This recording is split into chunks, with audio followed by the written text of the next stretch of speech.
In recent years, there has been a lot of debate about aspects of the growth from tourism, such as the generally lower wages and the pressure on infrastructure. Queenstown is seen as typifying these issues, and there has also been a pushback from a number of locals questioning the consequent rate of population growth and its effects.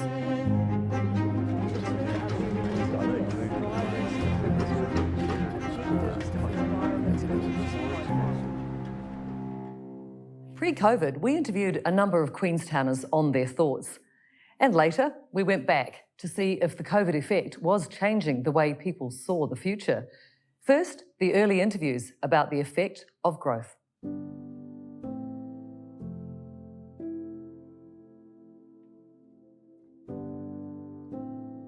I think Queenstown is well past that discussion as a community. And in fact, I think many of the older community are being disenfranchised or moving away. So we're losing continuity of voice. It's very sad to see the way Queenstown is at the moment. The last 5 years it's grown so fast that we seem to have lost any sense of community in town. The locals are barely living here. Those like us that are hanging on don't know if we're welcome. We feel like we're actually being pushed out. We have a system of planning, a national system of planning for growth with Statistics New Zealand. I think it's below 0 is low growth, 0 to 1% is medium growth, 1 to 2% is high growth. Well, what happens when you're 5% growth in population numbers and about the equivalent in visitor numbers over a 30-year period? It's off the scale.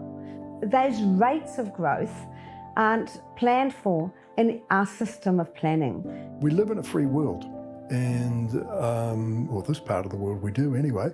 And if you want to come here and live here and you can buy yourself a house or find a place to live, I can't stop you. There's a law of economics called the Say's law, which is growth feeds growth, really. And I think we're responding to the demands to increase capacity, whether it be for residential capacity, infrastructure, hotel rooms, to deal with the growth in tourism. And I really think that the more we respond to growth, the more we create the growth.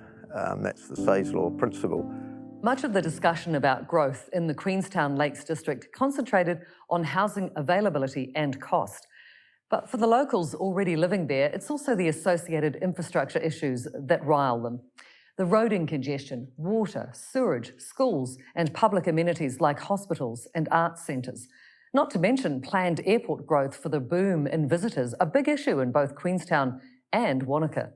The way the zonings were created and the way the growth capacity was created doesn't control the speed at which it's rolled out. You can have provision for 6,000 houses and that could happen over 25 years or in 5 years, and we can't control easily the pace at which they're rolled out. What we are really experiencing is the impact on infrastructure, both the three waters and roading and even the sports facilities and reserves provision and all those sort of things coming to a head much faster than was ever planned for.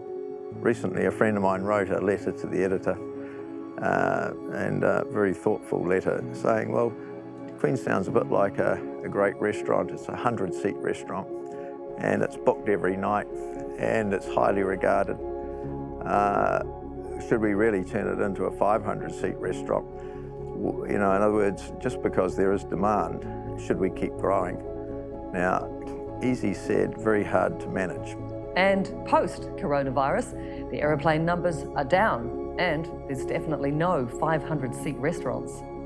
The weaknesses that some of us have been banging on for years about in tourism are now exposed for us all to see. A lot of the people in the tourism industry had low wages, below the living wage. Businesses couldn't even last a month, many of them, some very big businesses. There's still a lot of people here who are perhaps trapped in financial arrangements with housing that are unsustainable, whether it's a rental agreement or a mortgage. Given these issues that have arisen post-COVID, how are the locals feeling now about their district?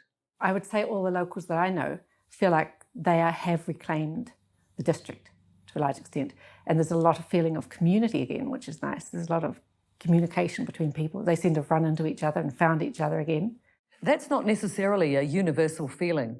Some people want to get the treadmill back up to speed as soon as possible. Others want to take a different road, possibly a rethink and a repositioning of the town. I find that quite a difficult question, because it presupposes that humans or a community is capable of deciding to shrink or to change. And I don't think that's how we work as humans. I'm hoping there's genuine change. I really think that local government needs to know its community intimately, and they need to build into their planning things like housing, into infrastructure. I think that's really important. Social housing, affordable housing. We don't want to go back to the overcrowding and the quality of housing that we had before. Ironically, there is a belief in Queenstown that lower income workers will be better off, rental housing-wise, because there's a shift in the availability of rental accommodation due to Airbnb houses coming back onto the market. But the demand from house buyers is increasing from an unexpected quarter. We, as a country, have 1.5 million of our citizens, these are passport holders, that live outside of New Zealand. And it's a very big percentage, that's close to 1/3. And we're seeing many of those returning, but actually even acquiring real estate from afar to secure their place, I guess, to return to.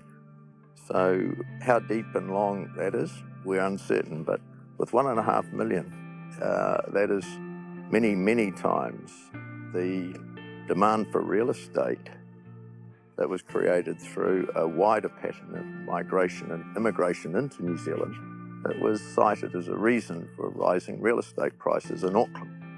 So we now have the Kiwis and many of them sort of replacing the other immigrants that were seeking to acquire land and real estate here.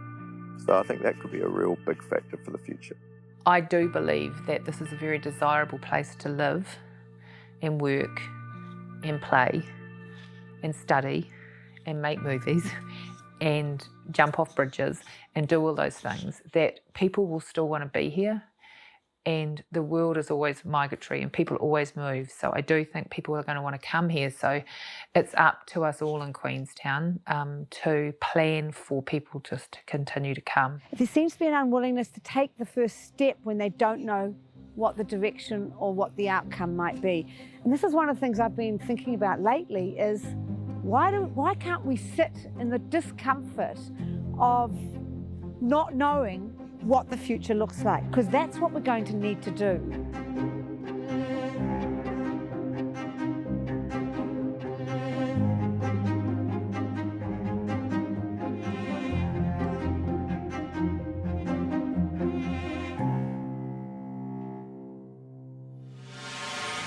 This program was made possible by the RNZ NZ On Air Innovation Fund.